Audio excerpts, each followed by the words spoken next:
Really? We're not done with boring AF Wonderland yet?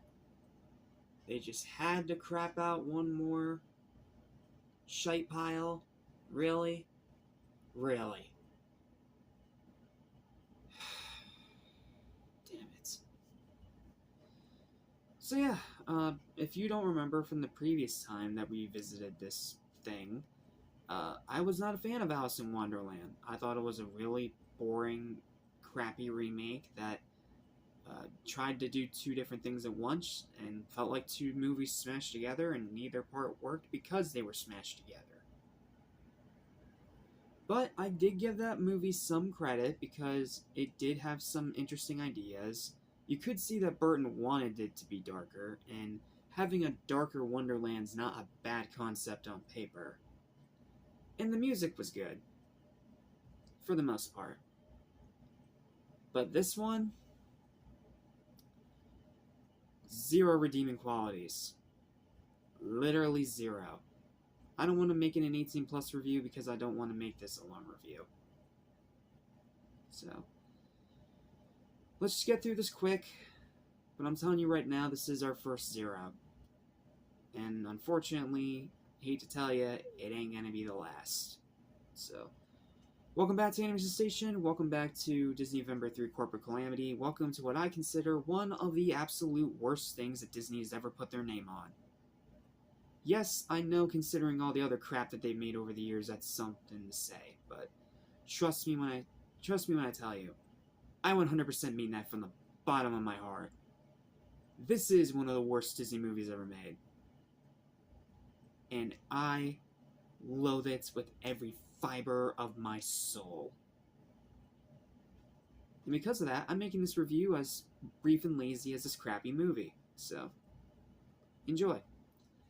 Whereas Wonderland had at least some ambition and interesting ideas, this egregious pile of pitiful, painful corporate desperation literally has absolutely nothing redeeming in the slightest, and honestly deserves to be up there with the worst Disney movies ever made.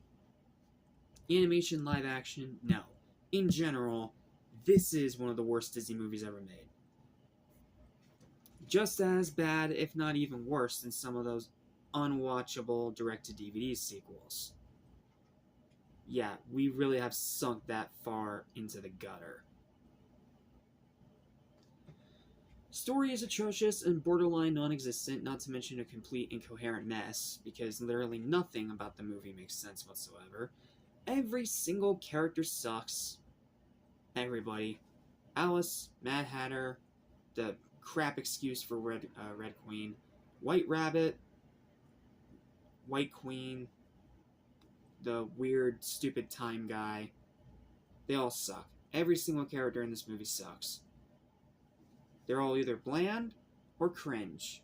No in-betweens. No one in here is even tolerable. And quite clearly, everyone's half-everting every single performance, especially Johnny Depp, who this time around is here for just marquee value. He doesn't even remotely try. Writing is gutter trash. Complete and utter trash writing. Effects are an offense to the eyes. Because they made everything brighter, it looks even more fake. And somehow that makes it look even worse. And literally feels like eye torture.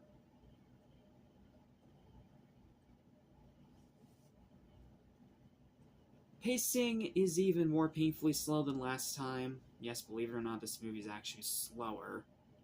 Twists are garbage.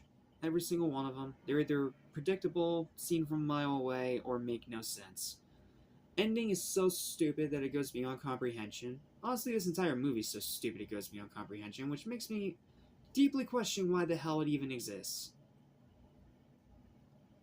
Oh, wait, money. Yeah. Duh. Rewatchability 0.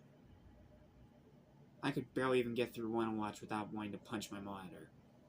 And the music is horrible, which is absolutely unacceptable with someone as talented as Pink on the crew. When you have Pink in your soundtrack, someone who has made decent pop music and has shown that she can make good music for other properties, Never forget we got scurvy from SpongeBob being one of the only good things from that piece of trash special Truth or Square. That's no excuse for her to be one of the worst parts of this movie. And the main song that they made for this movie, cringe. And how it still became a year-end hit on the Billboard chart the year it came out is perplexing. Because literally anyone and everyone I've asked about it absolutely hates it. Not to mention all the music critics who ripped it apart on their worst lists. You can honestly put that whole soundtrack in the worst list if you so desire. Because outside of the crappy song that from Pink that has no excuse to be lazy whatsoever, the rest of the music that's actually like an orchestral score is so boring and bland that it feels like it came from 1,000 other movies.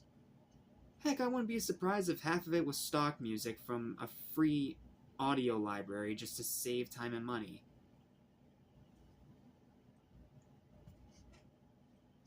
I don't know, dude. It's so stupid. Avoid it by any means, and if you ever find it in the wild, throw it back into the hellish rabbit hole it got excreted out of. Seriously, screw this piece of crap. It is unwatchable. Completely and utterly unwatchable. And honestly, it's so terrible that I'm half tempted to drop Wonderland down to a 2. Maybe even a 1. Because this sequel sucks so bad. That actually makes the original worse. But I guess for now, I'll just leave it as it is. But maybe by the end of this marathon, I might change things around. I don't know. Frankly, I don't care. Both these movies suck regardless of score. And final verdict for this piece of trash that was clearly made for no other reason than money is a 0 out of 10. Throw it back into the rabbit hole from hell it came from and stomp it into the dirt. And that's it. That's all I've got. Thank you guys so much for watching. Sorry for getting angry in this review. Sorry for making this review very negative and depressing. But, I mean, I warned you right up front that a lot of these were going to be negative, so... Sorry. Yeah. So yeah, that's our first 0 out of 10 in this marathon. And sadly, it's not the last one.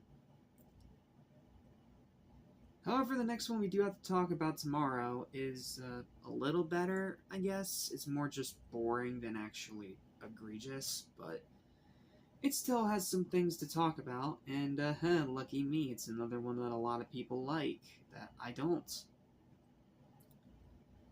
This review's going to get me massacred on the internet soon, ain't it?